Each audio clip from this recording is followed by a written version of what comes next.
that will make noise, guys. Anything. Any noise will do. Alright, so how's everybody feeling?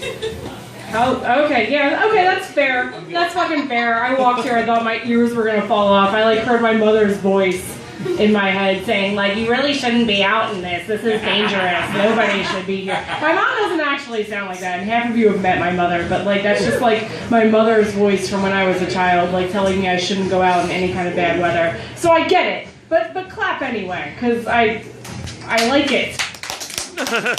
Thank you. Guys, I want to talk to you guys about a few things. I've been going through a lot of changes in my life. I've reached a new level of adulthood recently. I took a pregnancy test at the gym. Not because my gym offers OBGYN services. I know you're probably wondering what gym I go to. But it was actually just because I realized I both hadn't worked out really hard or figured out if I was pregnant or not in a really long time.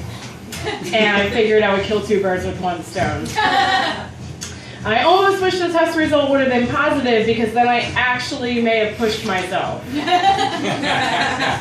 Directly in front of a guy doing circuit training. What I'm trying to say is I'm a really bad adult, guys. It's weird. I'm in a strange new relationship with my family. They keep asking me when I'm going to have kids. It's weird for me. I'm not married or anything, but I am going to be 30 this year. They just found out I had a boyfriend. He's a black guy. They're Italian Catholic. They don't even give a shit. They're just happy that I'm not gay and they assume I don't use condoms.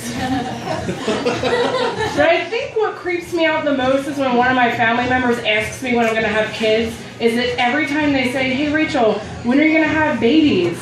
All I hear is, hey Rachel, when are you going to stop giving blowjobs?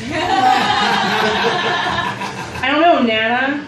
I'll keep you posted on it. Over Christmas break, I was holding my cousin's 3-month-old, and he actually came up to me and was like, hey, you know, you look good holding a baby. And I thought that was a really inappropriate way for my cousin to hit on me. I was like, hey there, cousin, we have to put you over there in the friend zone. Which I assume that's what friend zones are. I don't really know what they are. But I have been responsible. I've been on birth control a really long time to prevent anything like that. I've been on birth control long enough to vote in 3 presidential elections. Thanks, Obama. I've been on birth control long enough to have a kid who would be old enough to start listening to the kind of music that I would hate. And it turns out it's not even cool to be on birth control anymore. Like, none of my girlfriends are on it. They're always like, Rachel, it must be so great for you. You don't have to worry about anything. But meanwhile, they're having this crazy, fun, white knuckle ride sex. Like Plan B brunches. Waiting for their periods and shit. And I'm over here like, I let him come in me. So it doesn't fucking matter. I know. I miss getting excited for my period. I have a girlfriend who says that every time she gets her period, it's like winning the lottery. I feel like when you're on birth control, every time you get your period, it's more like winning a game of roulette, but on your smartphone app. There's no real reward. Then there's when you're in a relationship, you have a terrible breakup, but you continue to take your birth control, but in your brain you pretend you swallowed a whole bottle of sleeping pills, and that's like winning Girl Interrupted. Throwback to the 90s. I don't care, I'm doing it. The thing people always forget though is that birth control only accounts for like 50% of the stupid shit that can happen during sex. Like, I may not be able to get pregnant, but I still need condoms to protect myself from all these sexually transmitted disasters, you know, chlamydia, gonorrhea, becoming prematurely emotionally attached to some guy I just met. You know? And like for me, like I'm like pretty educated. I work in sex education, or I did for a long time, so guys are always saying to me like, oh, it's cool, I trust you, I'm clean, we don't need to use a condom. And I'm like, get ready for 5 months of jealous overtexting. We did it raw, dog, where are you? I see you on Facebook at the club. Who the fuck is Tiffany? Sexually transmitted disasters, guys, emotional intimacy. And the thing that pisses me off the most about using condoms, or what can happen when you use them, is getting them stuck inside you. I don't care what anybody says, that pisses me off. And I'll tell you why, gentlemen.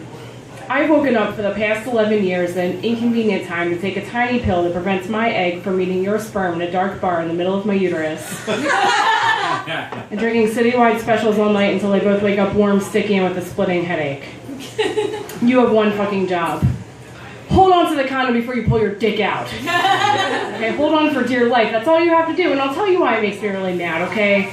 It's because I can't get it out myself. It's not because I'm afraid of touching myself or anything like that, guys. It's because I have a clinically deep vagina. I know, I'm not trying to brag. I know it's true, because I came to Philadelphia, and when I had my first GYN exam, the doctor actually said, "Oh, I'm so sorry, I couldn't find your cervix. It was all the way back in New Jersey."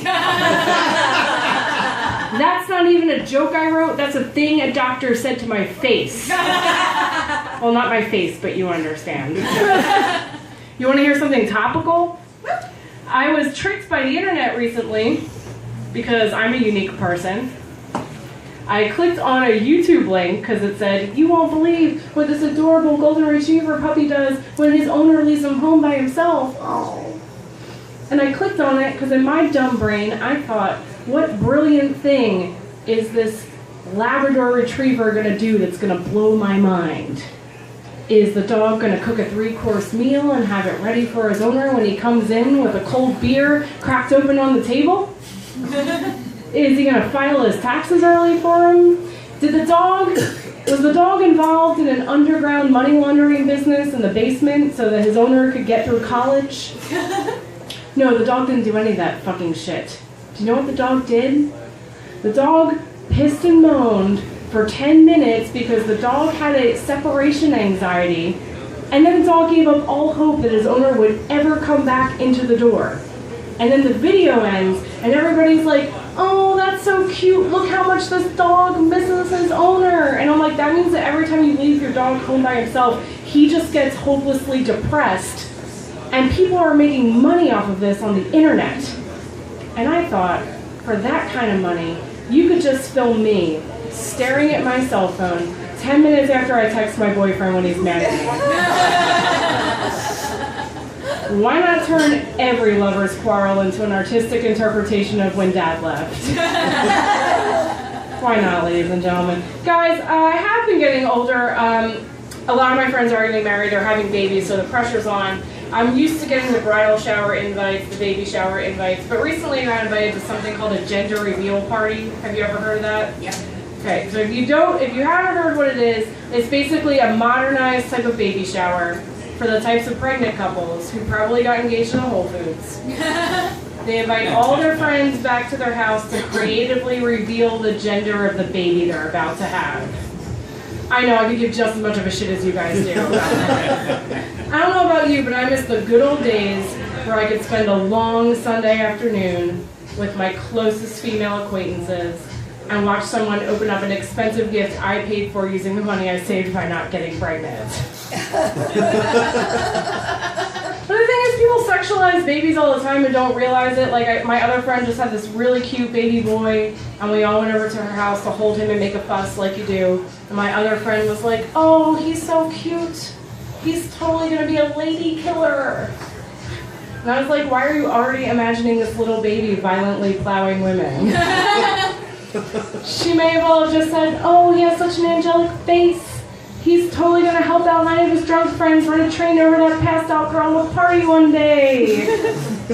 And he'll get away with it because he has the white privilege of his father."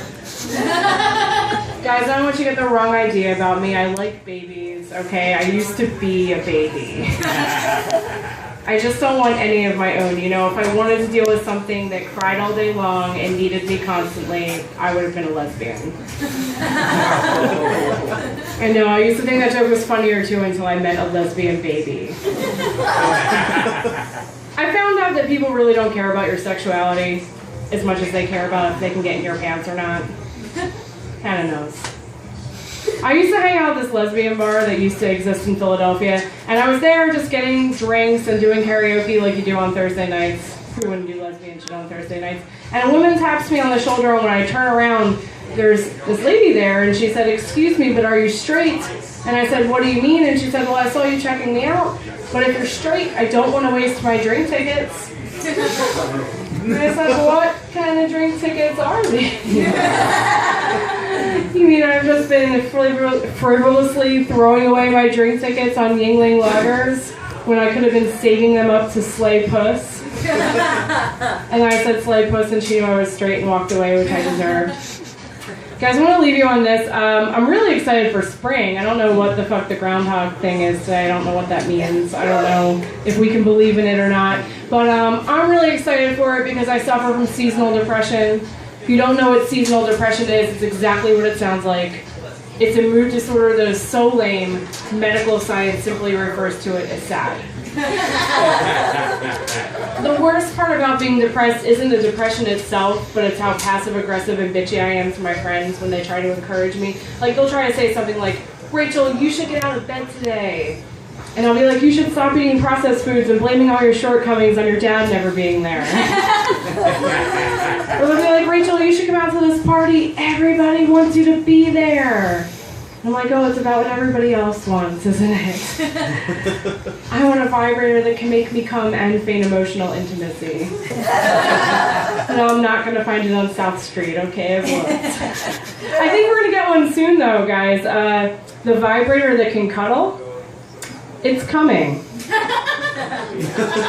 I'll wait for it.